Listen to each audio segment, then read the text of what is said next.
Hello বন্ধুরা, এই যে দেখো, আমি আজকে পটল আর আলু সঙ্গে আছে পনির একটা রেসিপি বানাচ্ছি। তো পটল আলুটাকে আমি ভেজে রেখে দিলাম। এখন পনিরটাকে আমি একটু ভেজে নেব, তো তোমরা দেখে নাও ভিডিওটা।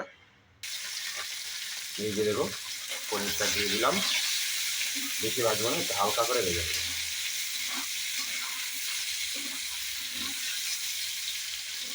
হালকা করে পনিরটাকে ভেজে নেব। এই যে দেখো, পনিরটাকে আমি হালকা করে ভেজে নিয়েছি।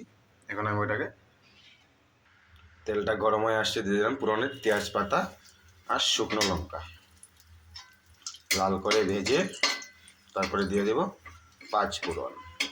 মরিচগুলো ভাজা হয়ে গেল, দিয়ে দিলাম পাঁচ ফোড়ন। পাঁচ ফোড়নটাকে ভেজে, ভালো করে ভেজে দিয়ে দেবো পটল আর আলুগুলো।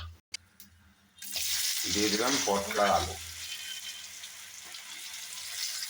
এখানে আমি মশলা দিয়েছি জিরা, ধনিয়া, মরিচের গুঁড়া, হলুদ আর লবণ। বেশি মশলা দেবো, হালকা মশলা দিয়ে রান্না করবো। দেখো কালারটা কি সুন্দর হয়েছে।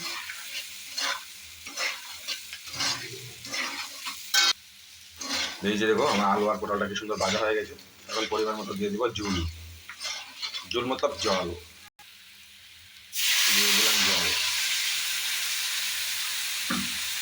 বেশি জল দেবো না, হালকা পাতলা করে রান্না করবো। দিয়ে দিলাম চারটা মরিচ, যার ইচ্ছে টিপে টিপে খাবে বাচ্চা।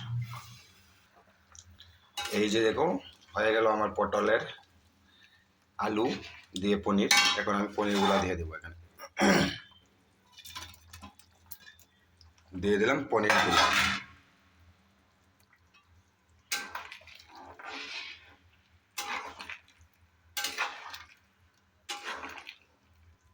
সিদ্ধ হয়ে গেছে সবগুলা।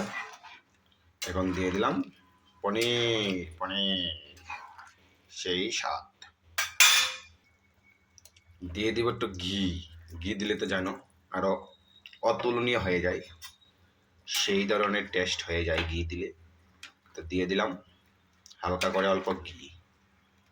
তো ঝোলটা এমনই রাখুন, আর শুকাবো না, একটু ঝোল ঝোল থাকলেও খেতে ভালো লাগে। নিরামিষ নিরামিষ পনিরটা একটু খেতে ভালো লাগে ঝোল ঝোল থাকলেও। তো তোমরা দেখো আমার ভিডিওটা কেমন হয়েছে।